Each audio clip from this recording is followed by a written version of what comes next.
റോമാലേഖനം 8-ാം അധ്യായത്തിൻ്റെ 1 തുടങ്ങി 4 വരെയുള്ള വാക്യങ്ങൾ വായിക്കുന്നു. Romance chapter 8 versus 1-4. റോമാലേഖനം 8-ാം അധ്യായം 1 തുടങ്ങി 4 വരെയുള്ള വാക്യങ്ങൾ ഞാൻ മലയാളത്തിൽ വായിക്കുന്നു. അത് കേട്ട് ഇംഗ്ലീഷിൽ ആരെങ്കിലും വായിക്കണം. സ്തോത്രം. അതുകൊണ്ട് ഇപ്പോൾ ക്രിസ്തുയേശുവിലുള്ളവർക്ക് ഒരു ശിക്ഷാവിധിയുമില്ല. ജീവന്റെ ആത്മാവിന്റെ പ്രമാണം എനിക്ക് പാപത്തിന്റെയും മരണത്തിന്റെയും പ്രമാണത്തിൽ നിന്ന് ക്രിസ്തുയേശുവിൽ സ്വാതന്ത്ര്യം വരുത്തിയിരിക്കുന്നു. ജഡത്താലുള്ള ബലഹീനത നിമിത്തം ന്യായപ്രമാണത്തിന് കഴിയാഞ്ഞതിനെ സാധിപ്പാൻ ദൈവം തന്റെ പുത്രനെ പാപജഡത്തിന്റെ സാദൃശ്യത്തിലും പാപനിമിത്തം അയച്ചു. പാപത്തിന് ജഡത്തെ ശിക്ഷ വിധിച്ചു. ജഡത്തെയല്ല ആത്മാവിനെ അത്ര അനുസരിച്ച് നടക്കുന്ന നമ്മിൽ ന്യായപ്രമാണത്തിന്റെ നീതി നിവൃത്തിയാകേണ്ടതിന് തന്നെ. സ്തോത്രം. ഇംഗ്ലീഷിലും വായിച്ചോളൂ. There is therefore now no condemnation to those who are in Christ Jesus, who do not walk according to the flesh, but according to the Spirit. For the law of the Spirit of life in Christ Jesus has made me free from the law of sin and death.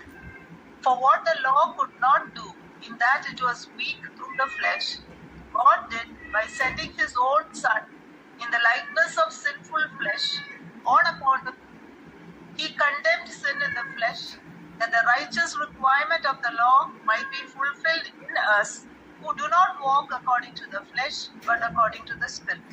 Praise the Lord.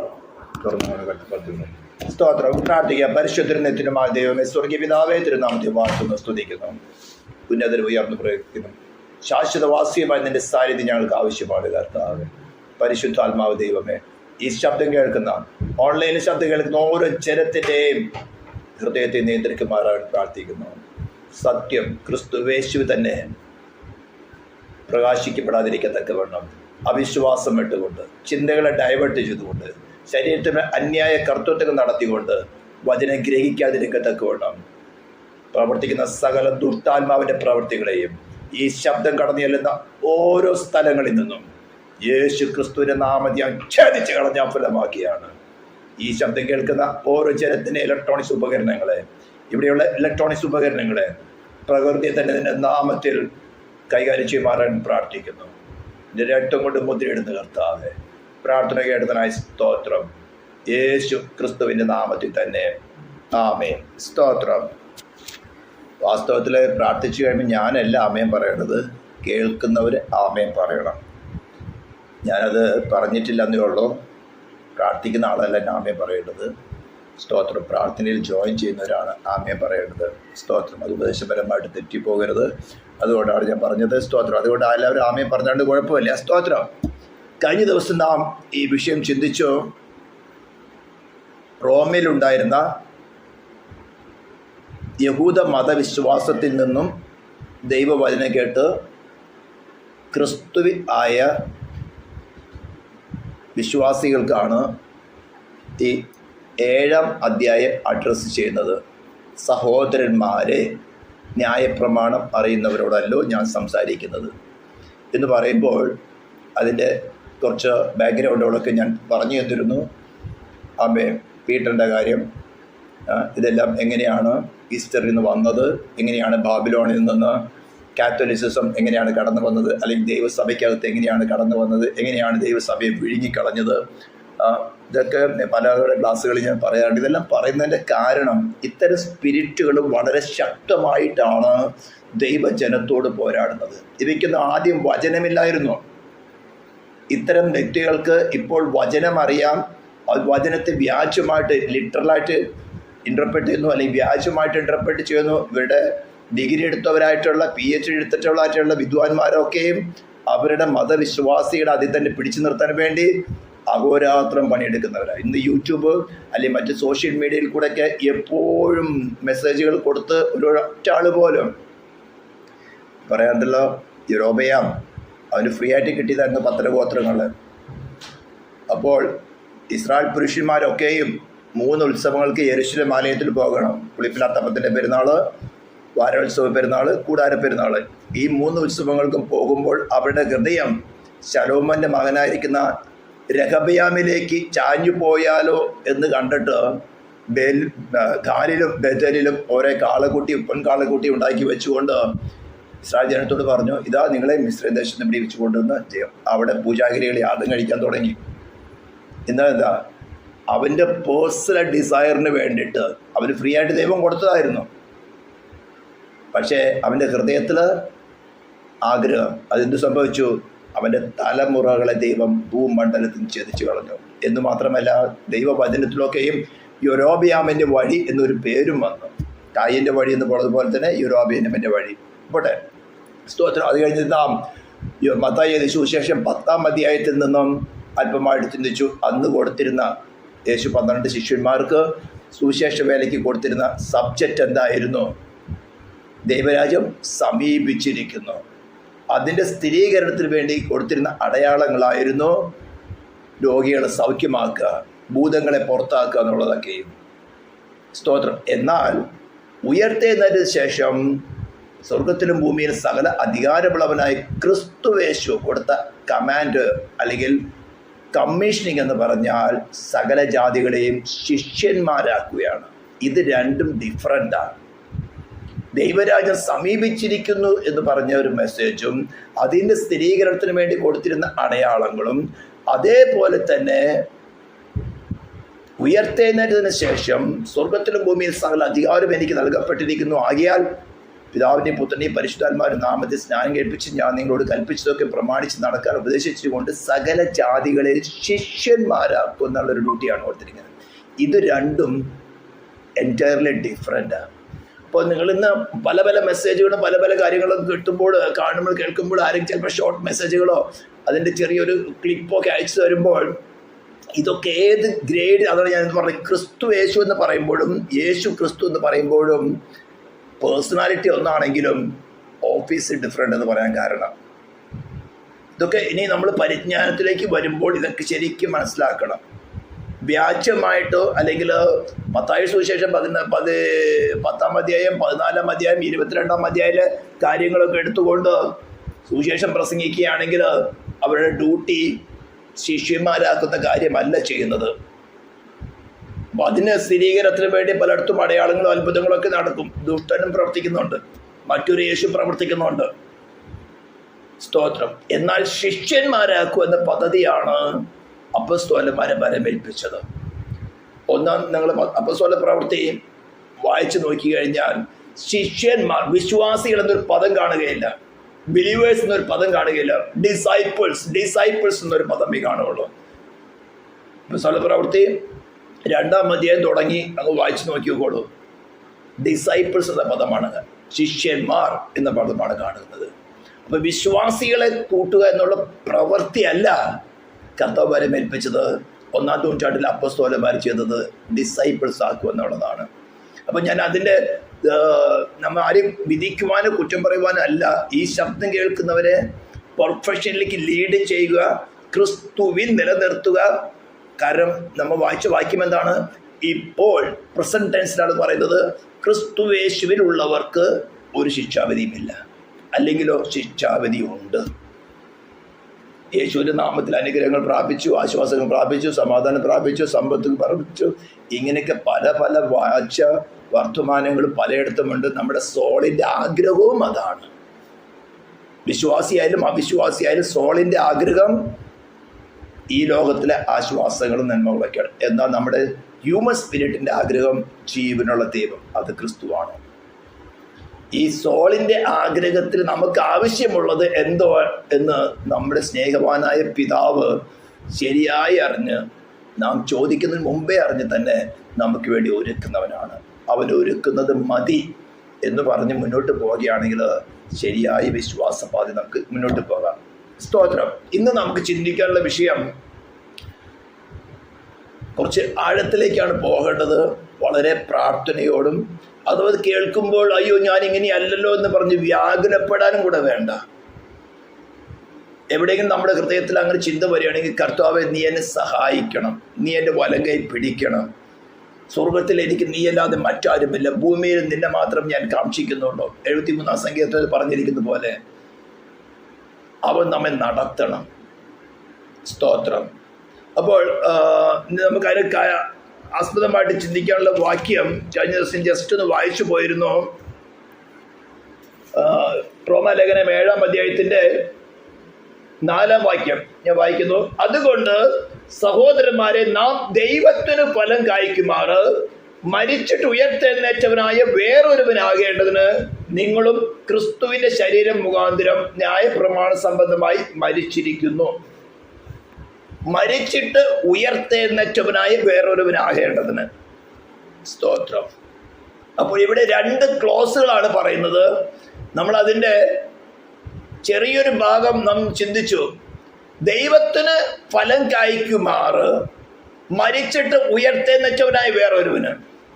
അല്ലെങ്കിലോ അവിടെ പറഞ്ഞിരിക്കുന്നത്, സ്തോത്രം, 5-ാം വാക്യം, നാം ജഡത്തിലായിരുന്നപ്പോൾ ന്യായപ്രമാണത്താൽ ഉളവായ പാപരാഗങ്ങൾ മരണത്തിന് ഫലം കായ്ക്കത്തക്കവണ്ണം നമ്മുടെ അവയവങ്ങളിൽ വ്യാപരിച്ചു പോന്നു. ജഡത്തിലായിരുന്നപ്പോൾ, അത് ക്രിസ്തുവിൽ അല്ലാതിരിക്കുന്ന സമയത്ത്, രക്ഷിക്കപ്പെട്ട് സ്നാനപ്പെട്ടെന്ന് പറഞ്ഞത് കൊണ്ടല്ല ഞാനിത് ഉദ്ദേശിക്കുന്നത്. ദൈവവചനം പറയുന്നത് ക്രിസ്തുവിൽ ഉള്ള അവസ്ഥയും ക്രിസ്തുവിൽ അല്ലാത്ത അവസ്ഥയും. ഇത് ശരിക്ക് ഐഡന്റിഫൈ ചെയ്താലേ നാം ക്രിസ്തുവിൽ തന്നെയാണോ, നാം ശിക്ഷാവിധി ചുമക്കുന്നവരാണോ, നിത്യജീവനിലാണോ എന്ന് നമുക്ക് മനസ്സിലാകുകയുള്ളൂ. 4-ാം വാക്യത്തിൽ പറയുന്നു, അതുകൊണ്ട് നാം ദൈവത്തിന് ഫലം കായ്ക്കുമാറ് മരിച്ചിട്ട് ഉയർത്തെഴുന്നേറ്റവനായ വേറൊരുവനാകേണ്ടതിന് എന്ന് പറയുമ്പോൾ 5-ാം വാക്യം പറയാണ്, നാം ജഡത്തിലായിരുന്നപ്പോൾ ന്യായപ്രമാണത്താൽ ഉളവായ പാപരാഗങ്ങൾ മരണത്തിന് ഫലം കായ്ക്കത്തക്കവണ്ണം. എന്നാൽ ന്യായപ്രമാണമാണോ പാപം? അല്ല. അതാണ് ഇപ്പോൾ 7-ാം വാക്യത്തോടെ പറയുന്നത്. ന്യായപ്രമാണമല്ല പാപം, ലോ അല്ല പാപം. ലോ ഇല്ലാതിരുന്നപ്പോൾ ശിക്ഷയില്ല. സ്തോത്രം. ഇപ്പോൾ 2 വീലറിൽ യാത്ര ചെയ്യുന്നവര് 2 പേര് ഹെൽമറ്റ് വെക്കണം എന്ന് ലോ കൊണ്ടുവന്നാലേ പോലീസിനെ ശിക്ഷിക്കാൻ പറ്റുള്ളൂ. ലോ ഇല്ലെങ്കിൽ ഇഷ്ടംപോലെ ജീവിക്കാം, ഇഷ്ടംപോലെ ഡ്രൈവ് ചെയ്യാം. അപ്പോൾ ലോയുടെ ഒഫൻസ്, നിയമ ലംഘനമാണ് ശിക്ഷയ്ക്ക് അർഹനാക്കി തീർക്കുന്നത്. നിയമമില്ലാതിരുന്നപ്പോൾ ചെയ്തുകൊണ്ടേയിരുന്നു. അപ്പോൾ പാപം എന്ന് പറഞ്ഞാൽ നമ്മളത് കഴിഞ്ഞ ദിവസം എക്സ്പോസ് ചെയ്തിരുന്നു. പാപം എന്ന് പറയുന്നത് ഒരു പ്രവൃത്തി മാത്രമല്ല. ഓഫ് കോഴ്സ് പ്രവൃത്തി പാപമാണ്. എന്നാൽ ആ പ്രവൃത്തിയെ ചെയ്യിപ്പിക്കത്തക്കവണ്ണം മനുഷ്യന്റെ ഹൃദയത്തിൽ വസിച്ചുകൊണ്ട്, അതായത് അവന്റെ ജഡത്തിൽ വസിച്ചുകൊണ്ട് അവനെ കൊണ്ട് ആ പ്രവൃത്തി ചെയ്യിപ്പിക്കുന്ന ആ സോഴ്സ്, ആ വ്യക്തിത്വമാണ് പാപം എന്ന് പറയുന്നത്. അത് റോമാലേഖനം 6-ാം അധ്യായത്തിൽ വളരെ വ്യക്തമായ കാര്യങ്ങൾ ഞാൻ കഴിഞ്ഞ ആഴ്ച വായിച്ചിരുന്നു. പാപത്തിന് ദാസന്മാർ ആയിരുന്നുവെങ്കിലും നിങ്ങൾ പഠിപ്പിച്ച ഉപദേശ രൂപത്തെ ഹൃദയപൂർവ്വം അനുസരിച്ചാൽ പാപത്തിൽ നിന്ന് സ്വാതന്ത്ര്യം പ്രാപിച്ച് നീതിക്ക് ദാസന്മാരായി തീരാം. ഇത് ശരിയായ രീതിയിൽ നമ്മുടെ ഹൃദയത്തിൽ വർക്കൗട്ട് ചെയ്താൽ മാത്രമേ ഈ സുവിശേഷം നമുക്ക് പ്രയോജനമായി തീരുന്നുള്ളൂ. ക്രിസ്തുവിന്റെ പ്രായശ്ചിത്വം നമുക്ക് പ്രയോജനമാവുന്നുള്ളൂ. ഇതെല്ലാം എനിക്ക് അറിയാം, ഞാൻ വിശ്വസിക്കുന്നെന്ന് പറഞ്ഞുകൊണ്ടായില്ല. റിയലി ഇത് പ്രാക്ടിക്കലായിട്ട് നമ്മുടെ ഹൃദയത്തിൽ പ്രവൃത്തി നടക്കണം.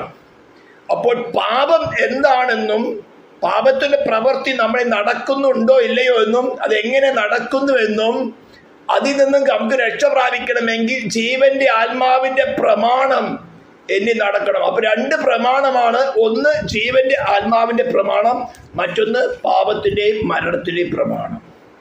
ഇത് എല്ലാ വിശ്വാസികളിലും നടക്കുന്നുണ്ട്. ഇതില്ലെന്ന് പഠിപ്പിക്കുന്നത് സാത്താന്റെ തന്ത്രമാണ്. അപ്പോൾ എന്താണുള്ളത്? വിശ്വസിച്ച് വീണ്ടും ജനനം പ്രാപിച്ച് ക്രിസ്തുവിൽ വസിക്കുന്ന ഒരു വ്യക്തിയിൽ തന്നെ പാപത്തിന്റെ പ്രമാണം ആക്റ്റീവാണ്. ഇത് ദുരുപദേശമല്ല. അതാണ് പോൾ റോമാലേഖനം 7-ാം അധ്യായത്തിൽ വിവരിക്കുന്നത്. ആ പാപത്തെ ഓവർകം ചെയ്യവനാണ് യേശു എന്ന റിലേഷൻ. അവൻ തന്നെ ജനത്തെ അവരുടെ പാപങ്ങളിൽ നിന്ന് രക്ഷിപ്പാനിരിക്കൊണ്ട് അവന് യേശു എന്ന് പേരിടണം. അപ്പോൾ നാം വീണ്ടും ജനനം പ്രാപിച്ച ഒരു ദൈവ പൈതല് അവന്റെ ആത്മാവില് ദൈവാനുരൂപമായി സൃഷ്ടിക്കപ്പെട്ട പുതു മനുഷ്യൻ വസിക്കുമ്പോൾ തന്നെ അവന്റെ 3 ശത്രുക്കളുണ്ട്. ഒന്ന് അവനിൽ വസിക്കുന്നതും ദൈവത്തോട് ശത്രുത്വമുള്ളതും ദൈവത്തിന്റെ ന്യായപ്രമാണത്തിന് കീഴ്പ്പെടാത്തതുമായ ഫ്ലഷ് അല്ലെങ്കിൽ ജഡം എന്നത്. മറ്റൊന്ന് ഈ ലോകത്തിൻ്റെതായ അട്രാക്ഷൻസ്, മൂന്നാമത് സേറ്റാനിക് കിങ്ഡം. ഈ മൂന്ന് ശത്രുക്കളും ഈ ദൈവ പൈതലിനെ വീണ്ടും ജനനം പ്രാപിച്ച് ക്രിസ്തു ഇടുക്കമുള്ള വാതിൽ കൂടെ പ്രവേശിച്ച് ഞെരുക്കമുള്ള വഴി തിരഞ്ഞെടുത്തതായ ദൈവ പൈതലിനെ തന്നെ വീണ്ടും അടിമത്തത്തിലേക്ക് കൊണ്ടുപോകാൻ തക്കവണ്ണം പരിശ്രമിച്ചു കൊണ്ടിരിക്കുന്നതാണ്. ഇതിൽ നിന്ന് പാപം ചെയ്യാതെ വണ്ണം ഓവർകം ചെയ്യുന്ന റിലേഷനെയാണ് പറയുന്നത് യേശു. അവൻ തന്റെ ജനത്തെ അവരുടെ പാപങ്ങളിൽ നിന്ന് രക്ഷിപ്പാനിരിക്കൊണ്ട് യേശു എന്ന് പേരിടണം. എന്നാൽ നമ്മെ കൂടാതെ ഈ പ്രവൃത്തി ചെയ്യുവാൻ അവന് സാധ്യമല്ല.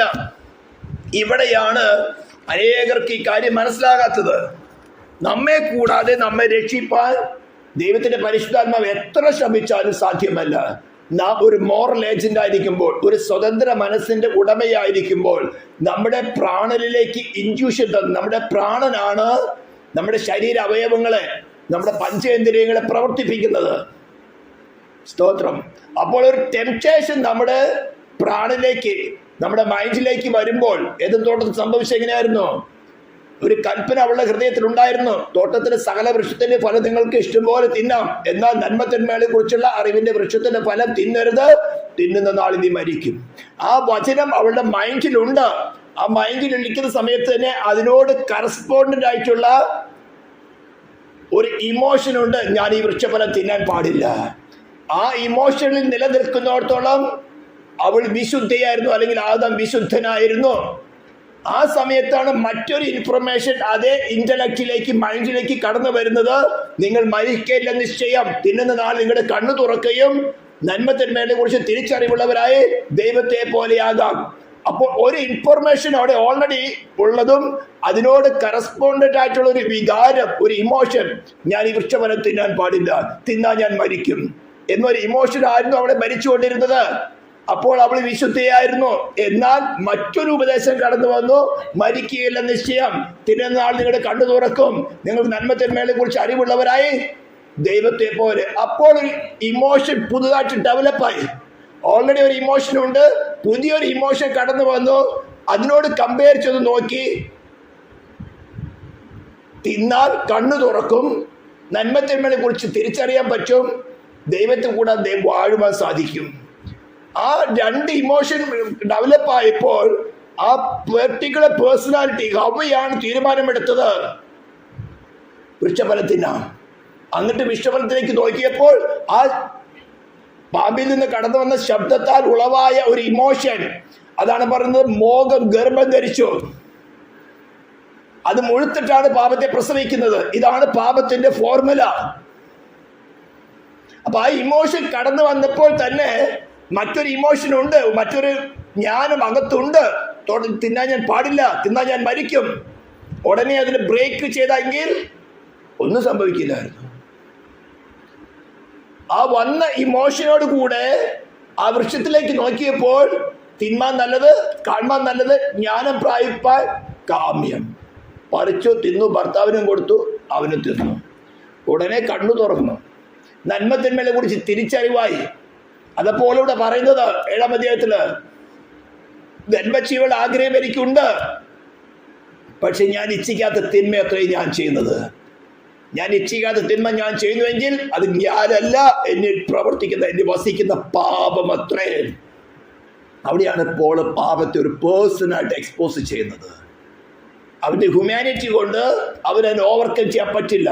അതാണ് 8-ാം അധ്യായത്തിന്റെ 3-ാം വാക്യത്തിൽ പറയുന്നത്, ജഡത്താലുള്ള ബലഹീനത നിമിത്തം ന്യായപ്രമാണം മോഹിക്കരുതെന്നും ന്യായപ്രമാണം കൊടുത്തപ്പോൾ വസിക്കുന്നതായ പാപം, ജഡം സകലവിധ മോഹം ജനിപ്പിച്ചു, മരണത്തിന് അടിമയാക്കി. അതാണ് പറയുന്നത് പാപത്തിന്റെ മരണത്തിന്റെ പ്രമാണം. ഇത് ശരിക്കും മനസ്സിലാകുന്നുണ്ടോ? ഇതൊക്കെ വിശ്വാസികൾ സംഭവിക്കുന്നുണ്ട്, ഇപ്പോൾ സംഭവിക്കുന്നുണ്ട്. എവിടെയെങ്കിലും നാം സ്ലിപ്പായി ജഡത്തിനെ മോഹത്ത് നിവർത്തിച്ചു കഴിഞ്ഞാൽ ദൈവരാജ്യത്തിന്റെ നീതി, ഡിവൈൻ ഗവൺമെന്റിന്റെ നീതി എന്ന് പറയുന്നത്, ജസ്റ്റിസ് ഓഫ് ഗോഡ് എന്ന് പറയുന്നത് ഇളവില്ല, ശിക്ഷ വിധിച്ചേ പറ്റുകയുള്ളൂ. ദൈവത്തിനത് മാറ്റിയെടുക്കുവാനും സാധ്യമല്ല. അതുകൊണ്ട് ഈ കാര്യം വളരെ സീരിയസ് ആണ്. ഈ രണ്ട് തോട്ട് നമ്മുടെ ഉള്ളിൽ വരും. ഹവ്വ അവിടെ ഛേദിച്ചിരുന്നുവെങ്കിൽ വിഷയമില്ലായിരുന്നു. അപ്പോൾ ഒരു ഇമോഷൻ ഈ വചനങ്ങളെല്ലാം പഠിച്ചിട്ട്, അല്ലെങ്കിൽ നമുക്ക് ദൈവം പുസ്തകത്തിൽ കൂടി നമുക്ക് പേഴ്സണലായിട്ട് തന്നിരിക്കുന്ന വാക്തത്വങ്ങള്, ഭൗതികമായ അനുഗ്രഹങ്ങളുടെ വാക്തത്വങ്ങളല്ല ഞാൻ പറയുന്നത്. വ്യാജ പ്രവാചകന്മാർ തലയിൽ കൈവച്ചിട്ട് പറഞ്ഞിരിക്കുന്ന വാക്തത്വങ്ങളല്ല പറഞ്ഞിരിക്കുന്നത്. നമുക്ക് തന്നിരിക്കുന്ന വാക്തത്വം എന്താ?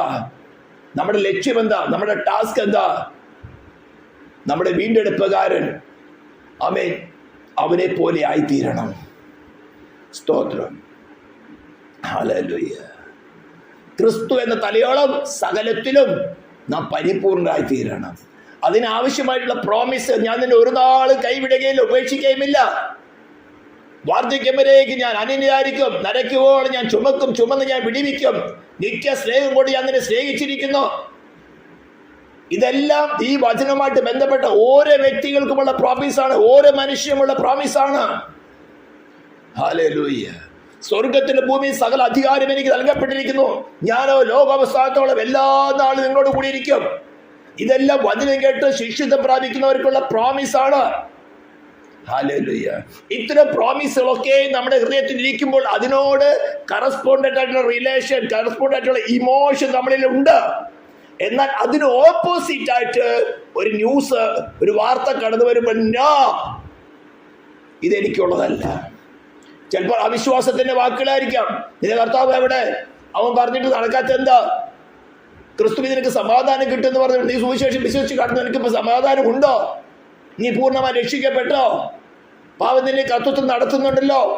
പക്ഷെ അതിനെ ഓവർകം ചെയ്യുന്ന ഒരു ശക്തി നിങ്ങൾക്ക് കാണാൻ സാധിക്കും. അതാണ് ഹോളി സ്പിരിറ്റ്.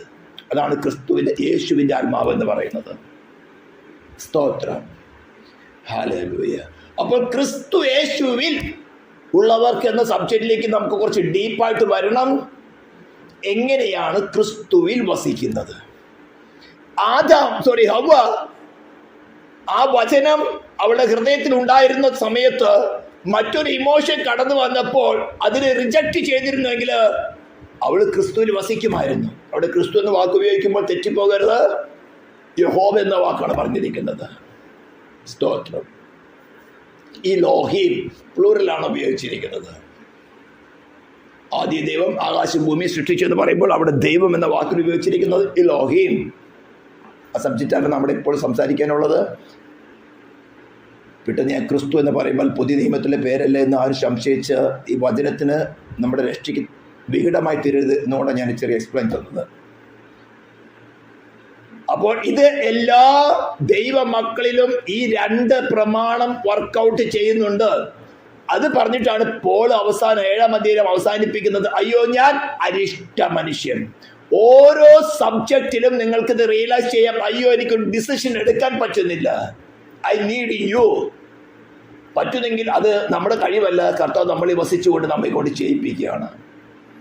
ഇച്ഛിക്കുന്നു, പ്രവർത്തിക്കുന്നു, തിരുവുള്ളമുണ്ടായിട്ട് ദൈവമല്ലോ പ്രവർത്തിക്കുന്നത്. അങ്ങനെയാണ് നമ്മൾ പ്രവർത്തിക്കുന്നത്. ഇച്ഛിക്കുമെന്നും പ്രവർത്തിക്കുമെന്നും ദൈവമല്ലോ തിരുവുള്ളമുണ്ടായിട്ട് നമ്മൾ പ്രവർത്തിക്കുന്നത്. അപ്പൊ ഇതിനകത്ത് പൗൽ അവിടെ പറയുന്നതാണ്, ഫിലിപ്പിയർ 2:14 തുടങ്ങി, ഭയത്തോടും വിറയലോടും കൂടെ നിങ്ങളുടെ രക്ഷയ്ക്കായി പ്രവർത്തിപ്പിൻ, വർക്ക്ഔട്ട് യുവർ സാൽവേഷൻ. അപ്പോൾ യേശുവിനെ കർത്താവെ സ്വീകരിച്ചു, ജലത്തെ പിതാവിന്റെ പുത്രനെ പരിശുദ്ധാത്മാവിനെ നാം സ്നാനപ്പെട്ടു, പരിശുദ്ധാത്മാവിനെ പ്രാപിച്ചുകൊണ്ട് ഒന്നുമായില്ല. അതൊക്കെ ജസ്റ്റ് എൻട്രൻസ് മാത്രമേ ആകുന്നുള്ളൂ. അടുത്ത ഡ്യൂട്ടിയാണ് ജീവന്റെ ആത്മാവിന്റെ പ്രമാണത്തെ അനുസരിച്ച് നടക്കുക. എവിടെയെങ്കിലും സ്ലിപ്പായ നമുക്ക് നമ്മുടെ കോൺഷ്യസിൽ വളരെ വ്യക്തമായിട്ട് മനസ്സിലാകും. നമ്മുടെ സംസാരം കൊണ്ടോ പ്രവൃത്തികൾ കൊണ്ടോ നാം എവിടെയെങ്കിലും നീതീകരണം പ്രാപിക്കാൻ നോക്കിയോ, നോ, കൃപ മതി. കൃപയാലല്ലോ വിശ്വാസം മൂലം നിങ്ങൾ രക്ഷിക്കപ്പെട്ടിരിക്കുന്നത്.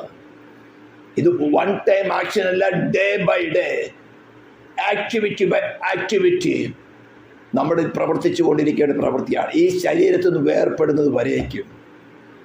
ഈ ശരീരത്തിൽ നിന്ന് വേർപ്പെട്ടതിന് ശേഷവും നാം ക്രിസ്തുവിൽ തന്നെ വസിക്കേണ്ടവരാണ്. അതിൻ്റെ ട്രെയിനിങ് പീരീഡാണ് ഇപ്പോൾ നടക്കുന്നത്. സ്തോത്രം. അപ്പോൾ ഞാൻ ഇന്ന് ചെറിയൊരു ഷോർട്ട് മെസ്സേജ് ഉള്ള, ദീർഘിച്ച് മെസ്സേജ് പറയുന്നില്ല. ഒരു കാര്യമേ ഇന്ന് എക്സ്പ്ലെയിൻ ചെയ്തോളൂ. നമ്മൾ 2 പ്രമാണമുണ്ട്. ഒന്ന് പാപത്തിൻ്റെയും മരണത്തിൻ്റെയും പ്രമാണം. ജഡത്തിൽ പ്രവർത്തിച്ച് നടക്കുന്നതിൽ പ്രവർത്തിക്കുന്നത് പാപത്തിൻ്റെയും മരണത്തിൻ്റെയും പ്രമാണം. അത് പാപത്തിൻ്റെ പ്രമാണം എന്ന് പറയുന്നത് മരണത്തിന് ഫലം കായ്ക്കുമാറ്, എന്നാൽ ക്രിസ്തുവേശുവിലുള്ളവർക്കോ മരിച്ചിട്ട് ഉയർത്തെന്നുവെച്ച് വേറെ ഒരുവനായാലോ ദൈവത്തിന് ഫലം കായ്ക്കാം. അപ്പൊ ജഡത്തിലുള്ള ഏതൊരു പ്രവൃത്തിയും മരണത്തിന് ഫലം കായ്ക്കുന്നു. ഉയർത്തെന്നുവെച്ചവനായി വേറൊരുവന്, മരിച്ചിട്ട് ഉയർത്തെന്നുവെച്ചവന് വേറൊരുവനായിക്കൊണ്ട് നാം ക്രിസ്തുവിലാണെങ്കിൽ ദൈവത്തിന് ഫലം കായ്ക്കാൻ സാധിക്കും. ഇതാണ് ഇന്നത്തെ ഷോർട്ട് മെസ്സേജ് കൊണ്ട് ഞാൻ പറയാൻ ആഗ്രഹിച്ചിട്ടുള്ളത്. അടുത്തതിനെ ഡീപ്പായിട്ട് നമുക്ക് പോകണം. ഇത് നിങ്ങളുടെ ഹൃദയത്തിൽ ധ്യാനിക്കുക. കർത്താവേ, എനിക്ക് ജീവന്റെ ആത്മാവിന്റെ പ്രമാണം നടക്കണം. എനിക്ക് പകരമായിട്ട് എൻ്റെ മേലുണ്ടായിരുന്ന ശിക്ഷയെ വഹിച്ചുകൊണ്ട് മരിച്ച് അടക്കപ്പെട്ട് ഉയർത്തെന്നുവെച്ചവനായി ക്രിസ്തുയേശുവിനെ എൻ്റെ കർത്താവായി എന്നിൽ വാഴുവാൻ, എന്നിൽ ഭരണം നടത്തുവാൻ ഞാൻ പൂർണ്ണമായിട്ട് മേൽപ്പിച്ചു തരുന്നു. എൻ്റെ ബലഹീനതയ്ക്ക് മീതെ നിന്റെ കൃപ കൊണ്ട് കവിഞ്ഞ് ദിനം പ്രതി കർത്താവ് നിന്നെ വലം കൈ പിടിച്ച് നടത്തണം എന്നൊരു സമർപ്പണത്തോടുകൂടെ പ്രാർത്ഥനയോടുകൂടെ ഇന്നത്തെ മെസ്സേജ് നമുക്ക് വിരമിക്കാം. ദൈവമകർത്താവ് നമ്മളെ സഹായിക്കട്ടെ. പ്രാർത്ഥിക്കാം. പരിശുദ്ധനുമായ ദൈവമേ, സ്വർഗീയ പിതാവേ, തിരുനാമത്തെ വാഴ്ത്തുന്നു, സ്തുതിക്കുന്നു. നിന്നേറിയ കൃപകൾക്കായി സ്തോത്രം കർത്താവേ. ഈ തിരുവെഴുത്തുകള് കർത്താവ് ആശ്ചര്യമായിട്ടും അവിടെ ഹൃദയത്തിൽ ഈ ശബ്ദം കേൾക്കുന്ന ഓരോ വ്യക്തികളുടെ ഹൃദയത്തിൽ പ്രവർത്തിച്ചുകൊണ്ട് മരിച്ചിട്ട് ഉയർത്തെന്നുവെച്ചവനായ നിന്നെ അവിടെ കർത്താവായി സ്വീകരിച്ച് അവിടെ ഹൃദയത്തിൽ നീ ഭരണം നടത്തുവാൻ തക്ക വേണം, അവരിൽ കൂടെ ഭരണം നടത്തുവാൻ തക്ക വേണം.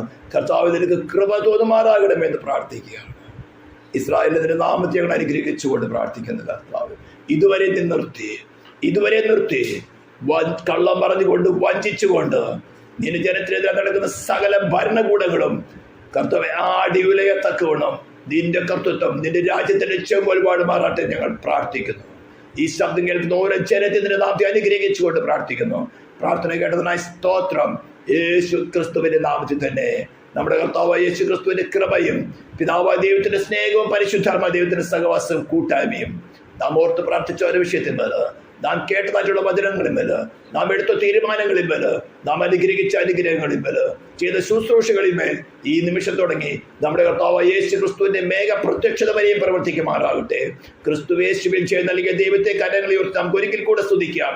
ഹല്ലേലൂയ, ഹല്ലേലൂയ, ഹല്ലേലൂയ. ആമേൻ. കർത്താവായ യേശുവേ വരയണമേ. സ്തോത്രം.